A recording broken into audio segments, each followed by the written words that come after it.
Letter to the listener. Before the story begins, before the voices unfold and the moments come alive in your ears, I need you to pause for a second. This is not just a story. This is a reflection, a mirror, a quiet conversation between your heart and the parts of you don't always speak about. As you listen, you may find yourself in places you didn't expect, in memories you thought you had buried, in emotions you tried to outgrow. And that's okay, because some stories are not meant to entertain you. They are meant to reach you. You will hear laughter, you will feel tension. You may even sit in silence after certain moments, wondering, why does this feel so real? It feels real, because it is. Not necessarily in events, but in truth. The truth of love, the truth of choices, the truth of consequences, the truth of becoming. Every character you will encounter carries something deeper than what is seen, just like you do. Some are searching, some are hiding, some are fighting battles no one else can see. And maybe, just maybe, you'll recognize yourself in one of them. If you do, don't run from it, sit with it. Because growth doesn't come from avoiding what we feel, it comes from facing it. This story was not created by accident. It was written with intention, with weight, with purpose. So whether you're listening in the quiet of your room, driving through a long road, or trying to escape your own thoughts for a moment, I want you to know this. You are not just a listener. You are part of this experience. Let the words settle. Let the emotions breathe. Let the story speak to you in ways no one else can. And when it's all over, don't just move on. Take something with you, a lesson, a realization, a shift. Because the best stories don't end when the audio stops. They stay with you. They change you. So as you begin this journey, listen not just with your ears, but with your heart. Joyfully yours, Opemipo Oluwole.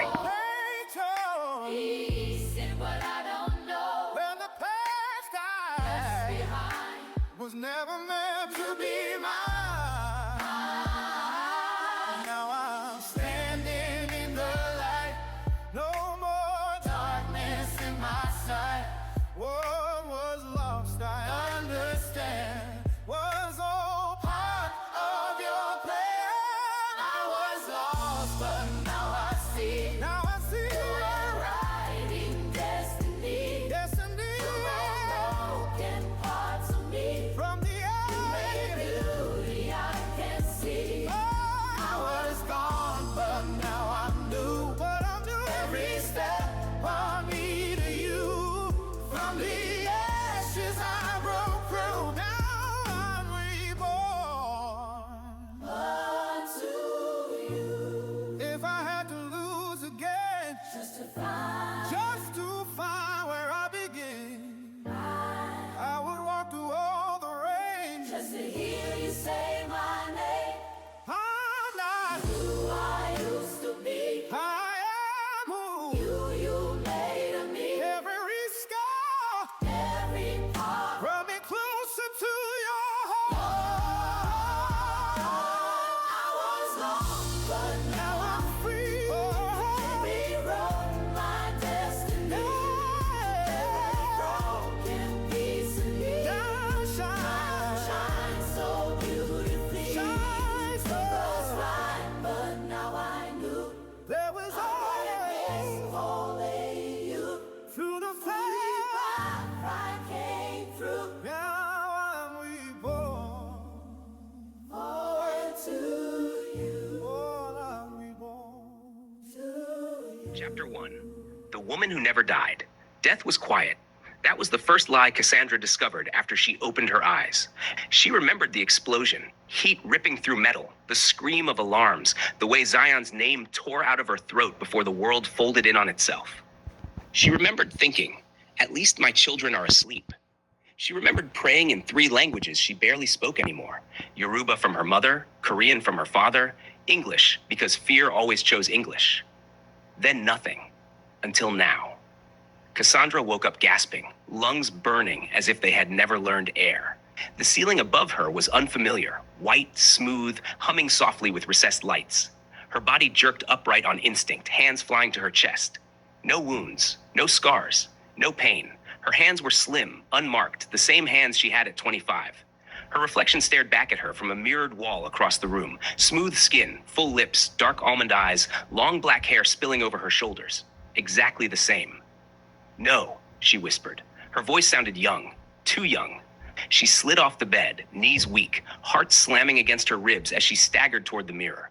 She pressed her fingers into her cheek, then her neck, searching for signs of time. Wrinkles, lines, anything, nothing. The last time she had seen this face, she had been married for 7 years, exhausted but happy, holding the weight of a growing oil empire on one shoulder and 3 children on the other. The last time she had seen this face, she had died. A digital clock blinked red on the wall. March 14th, 2046, her breath caught. No, no, no, no. She turned, searching the room. A hospital? No, too quiet, too luxurious. The sheets beneath her fingers were silk. The floor was polished marble. A massive window overlooked a city she barely recognized. Riverside had grown teeth. Glass towers pierced the skyline where modest buildings once stood. Roads twisted wider, smarter. Drones hummed faintly in the sky like mechanical birds. 20 years. Her knees buckled and she sank to the floor. My children. The word shattered in her mouth. Eleonora had been barely 6 months old when Kassandra died. Soft-cheeked, always reaching for her hair. The twins Asher and Asha had been 5. Loud, curious, forever asking why. They were grown now, and Zion, her chest ached. Zion Webamliel, her husband, her partner, her anchor. The biracial boy from Riverside with a Trinidadian mother who sang while she cooked and a Caucasian father who taught him discipline and restraint. Zion with his warm brown skin, sharp jaw, and eyes that always softened when he looked at her. He would be 45 now. Older, wiser, maybe broken. Would he even recognize her? A soft chime sounded behind her. Kassandra Webamliel, a calm voice said. You have fully awakened. She turned slowly. A holographic interface hovered midair, glowing blue. Welcome back. Her blood ran cold. Back? From where? A pause, almost respectful. From death. Chapter 2. The name that stopped time. Zion Webamliel had learned how to keep his face still. Grief had taught him. Boardrooms full of men feared his silence more than his anger. At 45, Zion had become a monument. Tailored suits, salt threading his hair, eyes sharp as cut glass. The oil empire he and Kassandra had built from nothing had exploded after her death. New contracts, new fields, new power. The world called him brilliant. Riverside called the Webamliel family untouchable. His children called him dad with careful love. But at night, when the house quieted, Zion still slept on one side of the bed. The door to his private office slid open. Sir, his assistant said, voice tight, there's someone here. Zion didn't look up. Schedule it. She refused to leave. That made him glance up. She gave your security a name, the assistant continued. She said it belongs to her. Zion's jaw tightened. People say many things. She said her name is Kassandra. The world stopped. The pen slipped from his fingers, clattering loudly onto the desk. That's not funny, Zion said softly. No one's laughing, sir. Zion stood slowly. Every movement felt heavy, like his body knew before his mind did. Where is she? The east living room. He walked. Each step felt like walking into a memory he had buried alive. The doors opened, and there she was, standing by the window, sunlight wrapped around her like it had always known her. Same posture, same quiet strength, same face that haunted his dreams. 20 years younger than him, exactly as she had been the morning she died. His breath left him in a broken sound. Kassandra? His voice cracked despite himself. She turned, and when she looked at him, really looked at him, her eyes filled with tears. Zion, she whispered. That was it. That was the sound that shattered 20 years of discipline. He took a step back, heart pounding violently. This isn't real. She crossed the room slowly, afraid to move too fast, afraid he'd disappear. I know what you're thinking. I would think it too. How do you know, he demanded, that I hate being touched when I'm working? She stopped. Because you always flinch. How do you know, his voice shook now, that my mother sings when she's nervous? Because she sang the night we signed our first oil contract. His chest heaved. How do you know, he whispered, what I said to you right before you died? Kassandra swallowed. Her voice trembled. You said, come back to me, Cass. Don't you dare leave me alone with this world. Zion broke. He crossed the distance between them in 2 strides and gripped her arms, hands shaking, as if she might turn to smoke. You didn't age, he said hoarsely. You didn't change. I did, she replied softly. I lost 20 years with you. Tears slid down his face, tears he hadn't let fall in decades. You're dead. he whispered. I was, she said, and somehow I'm not anymore. From the hallway came a voice, young female, cautious. Dad? Zion froze. Kassandra turned slowly. A woman stood there, tall, elegant, with Zion's eyes and Cassandra's mouth.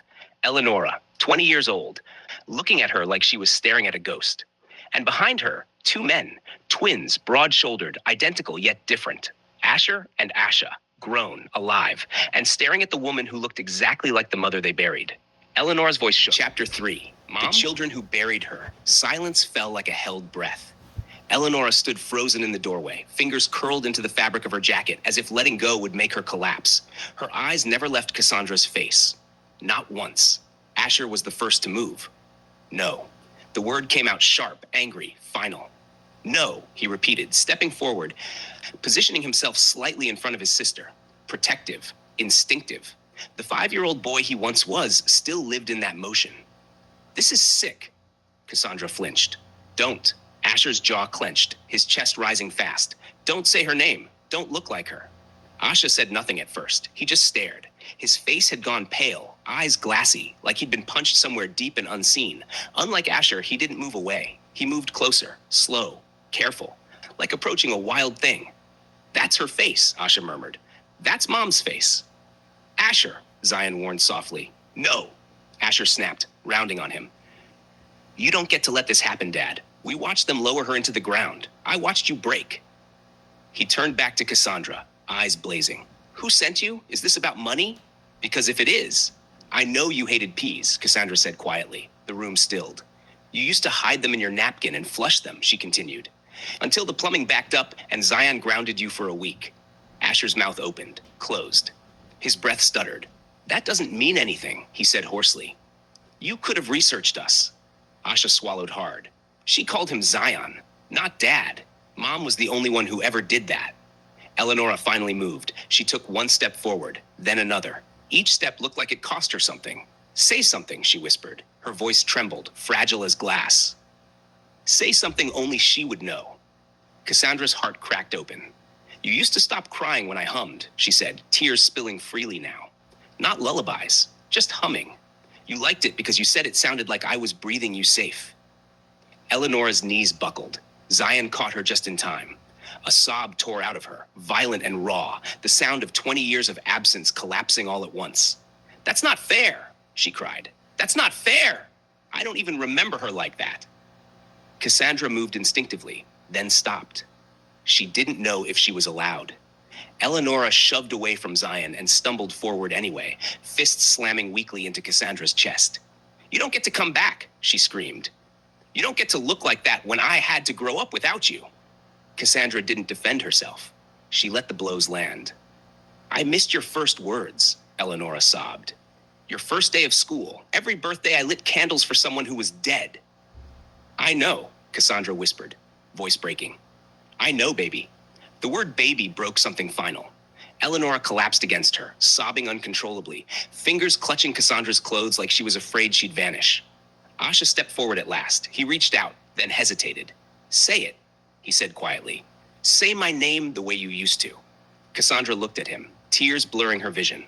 Asha, she said softly. My moon. His breath left him in a sharp gasp. She turned to Asher. And my son. Asher shook his head violently. No, he whispered. No, no, no. His anger crumbled, replaced by something far worse. Hope. And hope terrified him. He dragged a hand down his face, eyes shining. You don't look older, he said brokenly. You don't look like you lived without us. I didn't, Kassandra said. Not by choice. Asher laughed once, short, hysterical. Then his shoulders shook. He sank into a chair, burying his face in his hands as the sobs came, deep and uncontrollable.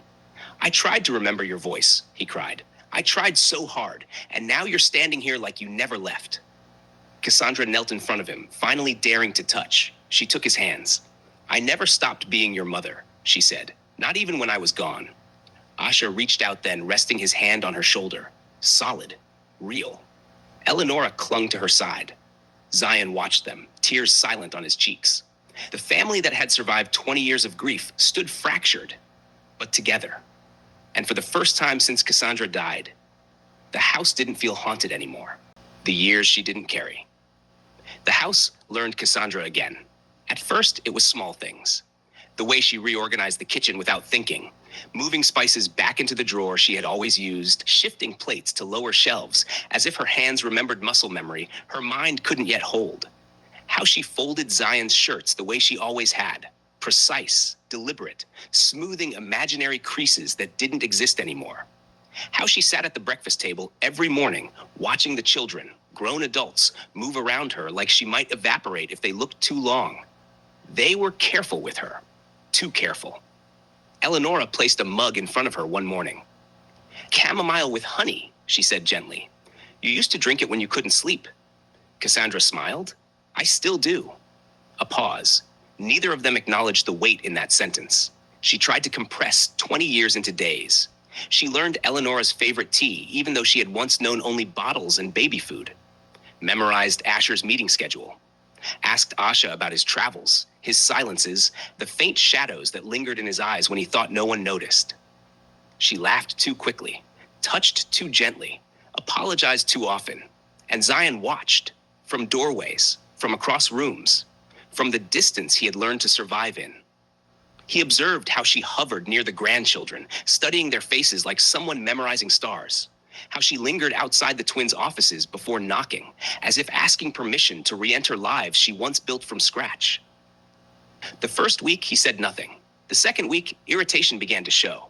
"You don't have to do everything," he said one evening, irritation edging his voice as she rearranged files in his home office. She looked up, startled, a folder in her hands. "I want to," she replied softly. "I missed so much." He closed the laptop harder than necessary. The sharp snap echoed in the room. "You didn't miss it, Cass. You weren't here." The words landed heavy. She stilled. "I know." "No," he said, standing now. His jaw tightened the way it used to before negotiations. "You don't, because knowing means understanding what it costs to keep going when the world buries your wife and hands you 3 children who need you to stay standing." Her chest tightened, air thinning in her lungs. "I had to become everything," he continued, voice rising. "Mother, father, grief counselor, CEO, protector. I buried my wife in the morning and negotiated oil contracts by nightfall." The image sliced through her. Zion alone. Zion shattered. Zion pretending to function. Tears burned her eyes. Zion. "You want to step back in like time paused," he snapped. It didn't. Silence roared between them. The house, which had been slowly relearning her presence, felt like it recoiled. "I wasn't there by choice," she said, barely audible. "And I didn't choose to do it alone," he shot back. That landed differently. Less anger, more exhaustion. Her hands trembled as she placed the folder down. "What do you want from me?" she asked. He laughed once, not amused. "That's the problem.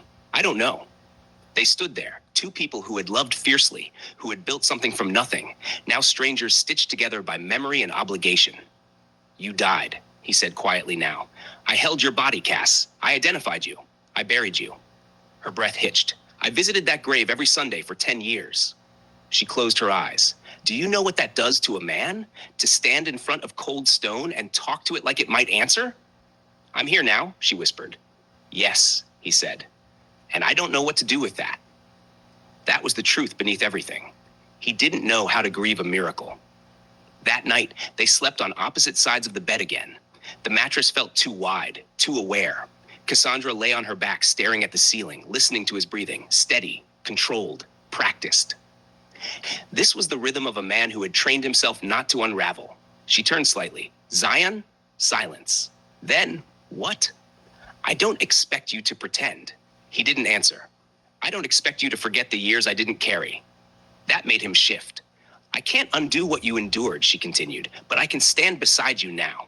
He exhaled slowly. "You don't know the version of me that survived you." "Then let me meet him." Another long silence. "You're still 25, he said finally. "You look at me like I'm the same man who kissed you goodbye that morning." "I'm not." "I know you're not," she said softly. "And I'm not the same woman either." He turned then, finally facing her in the dim light. "You didn't age." "I did," she replied. "Just not in ways you can see." His eyes searched hers, as if trying to locate proof of that. "You missed the tantrums," he said quietly. "The first heartbreaks, the boardroom betrayals, the nights Asher wouldn't speak, the way Asha started carrying his anger like armor. Eleonora asking me why God needed you more than we did." Her tears slipped silently now. I learned how to answer questions I didn't believe, he continued. I learned how to cook, to braid hair, to sit in silence when there were no answers. She reached toward him but stopped midway, unsure if she had the right. I'm proud of you, she said, for surviving. He swallowed. I didn't survive, he replied. I adapted. That word felt heavier than grief. After a moment, he reached across the space between them, not fully closing it, but resting his hand near hers. Not touching. Not yet. I don't hate you, he said quietly. I just don't know how to fit you into the man I had to become. Her voice trembled. Then we build again. A long pause. We don't rebuild what we had, she added. We build what we are now. He studied her face in the dark, older in experience, younger in appearance, both familiar and foreign. Slowly, he said. Yes, she agreed, slowly. Outside, the estate lights dimmed one by one. Inside, the distance between them remained, but it was no longer a canyon, just space. And space, she knew, could be crossed. Eventually. Chapter 5. The weight of staying days passed. Some were gentle, some were unbearable. The house had grown used to silence long before Kassandra's return. Now it held a different kind, one that pressed against the walls and lingered in corners like unsaid words. The air itself felt cautious, as if the estate were learning her all over again. Zion would reach for her absent-mindedly in the morning, his hand crossing the sheets out of habit, then stop midway, fingers curling back into his palm, as if remembering she did not belong to the man he had become. Kassandra would pretend not to notice. She would lie still, eyes open, loving him quietly. Loving the version of her husband forged by pain she never carried. Loving the new lines etched around his mouth. The silver threading through his hair. The strength in him that looked less like fire and more like steel. He had hardened, and she did not know how to soften him without breaking him. One afternoon, searching for something to occupy her restless heart, she found an old photo album tucked away in the study. It had been placed behind legal binders and financial reports, as if memory had been filed away with quarterly earnings. She sat on the floor, knees drawn to her chest, turning pages slowly. Renuka Wabamliel smiled from the photographs. Zion's mother, whom Kassandra had always affectionately called Mama Webam, radiant even through scarves wrapped gently around her head. In one picture, she held baby Eleonora close, her frail arms protective and proud. In another, she stood in the estate garden, thin but defiant, one hand lifted as if blessing the air itself. Kassandra's voice trembled in the quiet room. Is she sick? I haven't seen Mama Webam or Papa Webam. I haven't seen my mother or father either. I've missed them. Her fingers traced Renuka's smiling face. She asked for you, Zion said quietly from the doorway. Kassandra startled and looked up, her heart sinking. Mama Webam? He nodded once. His expression was carefully composed, but his eyes betrayed something deeper. Every time it got bad. Her throat tightened. I didn't know. She believed in miracles, he said, stepping further into the room. Not the kind that came. The bitterness in his voice was restrained, but heavy. Kassandra instinctively lifted her hand toward him, then hesitated. She did not know if she was allowed to comfort grief she had not witnessed. I lost her, Zion continued. 10 years ago, Alzheimer's and cancer. His voice grew quieter. She forgot my name before she forgot her pain, and I had no one to collapse into. The admission settled between them, raw and unpolished. I would have been there, Kassandra whispered. That's the problem, he said, pain sharpening his tone. You weren't. The words were not cruel. They were true. Something inside her fractured. I wake up every day knowing my parents buried me, she said, tears spilling freely now. My mother, Jumoki, couldn't even say your name without crying. You used to call her Mrs. Kim, Mama. Her voice trembled. My father, Hayun Kim, Papa. He kept telling her I would return. He believed in reincarnation. She hated him for it. Zion's expression shifted just slightly.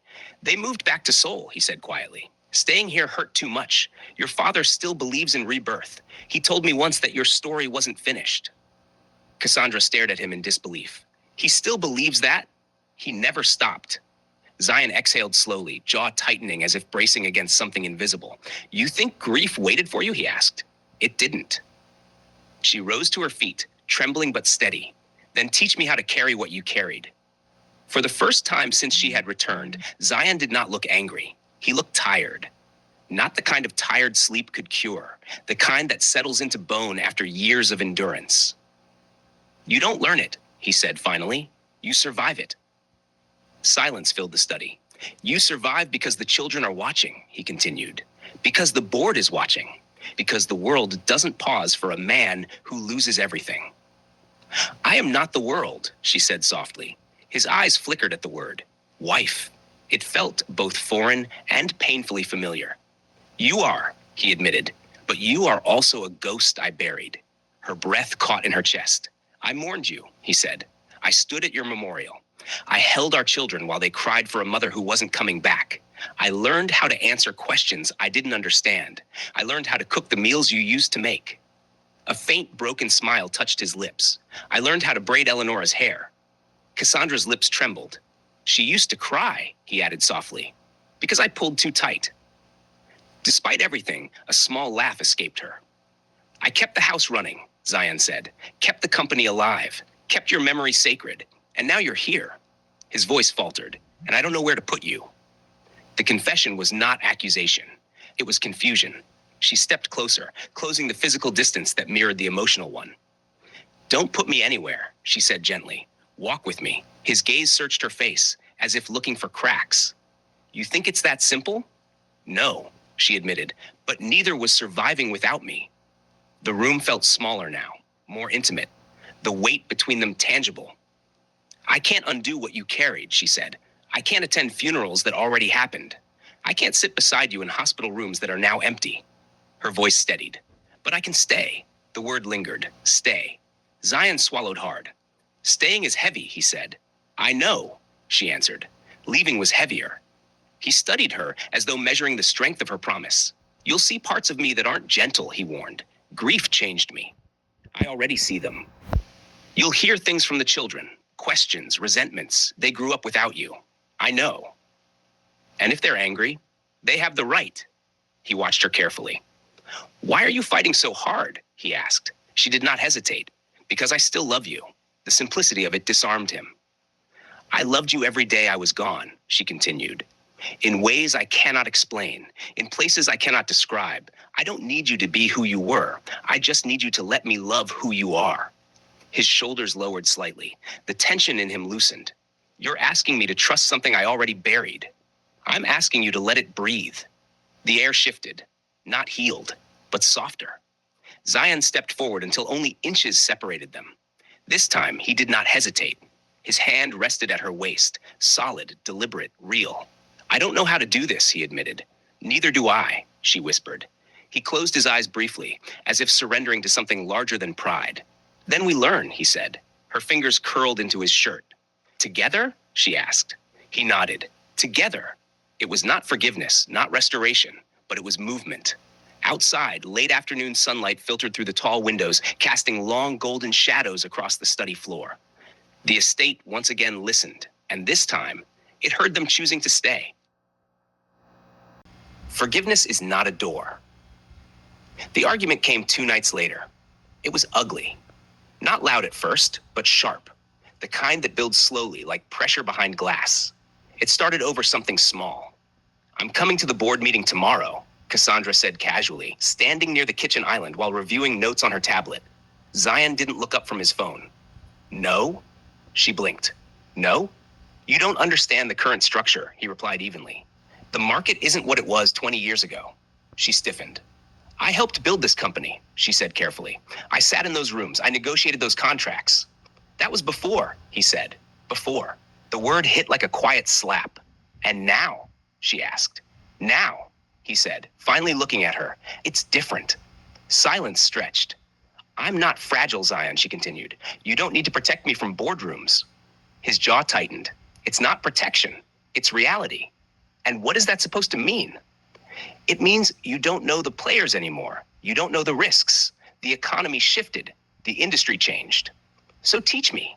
His laugh was short, humorless. You can't just walk back into this like you were on vacation. Her face paled. I wasn't on vacation. I know that, he snapped. Do you? The air thickened. You died, he said suddenly, harshly. And I survived. The words sliced through the room. There it was, the wound he carried. She stared at him, wounded and quiet, as if something sacred had just been struck. Do you think I rested? She asked softly. He didn't answer. You think death was peace? she whispered. I woke up alone, without you, without them, without my parents, without a body that aged with time. Her voice cracked, but she didn't stop. I lost 20 years too. He looked at her then, really looked. There was no accusation in her eyes, just grief. I came back to find my children grown, she continued, to find my mother grieving a coffin with no body in it, to find your mother buried, to find your father older, to find you changed. Her breathing grew uneven. I wasn't floating somewhere in comfort, Zion. I was disoriented, confused, a stranger to myself. He ran a hand through his hair, pacing now. You don't understand what it was like, he said, voice rougher than before. Holding our children while they asked me where you were, watching them cry themselves to sleep. I know I wasn't here. That's not the same as knowing what it cost. She swallowed hard. You had funerals, he continued. You had hospital rooms. You had contracts to sign with swollen eyes. I had to become someone else to survive. He stopped pacing. I became harder, he admitted. Colder, calculated. I stopped expecting miracles. Her chest tightened at that. I know, she said gently. You don't, he shot back, but there was less force in it now. I see it, she corrected softly. I see how you walk into rooms and command them, how you don't hesitate anymore, how you don't bend. He didn't deny it. I had to, he said, and I'm not asking you to undo that. Then what are you asking? She stepped closer, careful, as though approaching something fragile. I'm asking to stand beside you again. His expression shifted, pain flashing across it. You don't just get to step back into a position you left. I didn't leave. You weren't here. The truth hung heavy. She nodded slowly. Then let me earn it. His brows furrowed. Earn it? Yes, she said. Not as a ghost, not as the woman you buried, but as the woman standing in front of you now. Silence. He looked tired again. I became someone you don't know, he admitted quietly, and I don't know how to let you love him. There it was. Not anger, fear. She stepped even closer, her hands trembling slightly. Then let me learn him. He held her gaze. I don't smile the way I used to. I've noticed. I don't trust easily. You shouldn't. I don't believe things will just work out. Neither do I. He frowned slightly, surprised. You think I came back believing everything would be easy? She asked. I came back to a house that moved on without me, to children who built lives without me, to a husband who had to bury me. Her voice softened. I'm not asking you to forget what happened. I'm asking you not to punish me for surviving it. The words lingered between them. He leaned against the counter, exhaling slowly.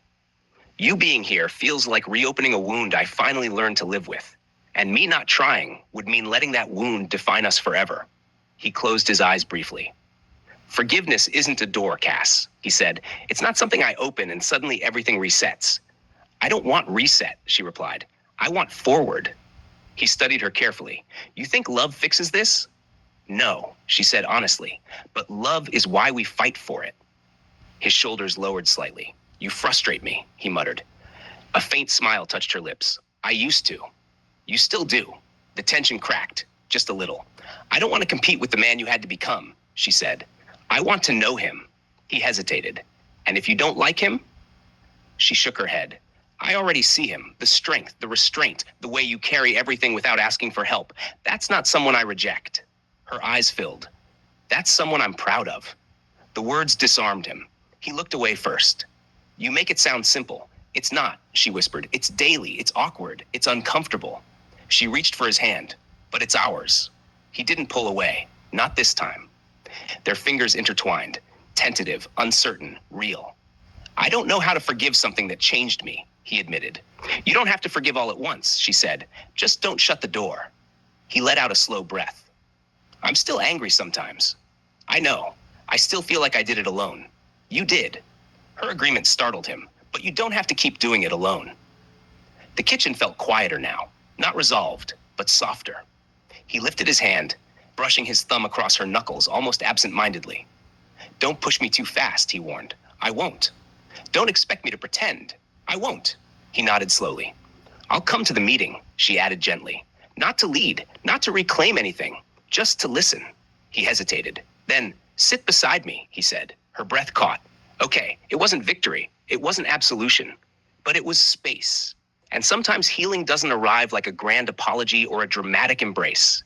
Sometimes it arrives in small permissions, small compromises, small moments where two people decide not to walk away. Forgiveness didn't happen that night. There was no sweeping declaration, no sudden erasure of pain, but something softened. And sometimes that's how healing begins.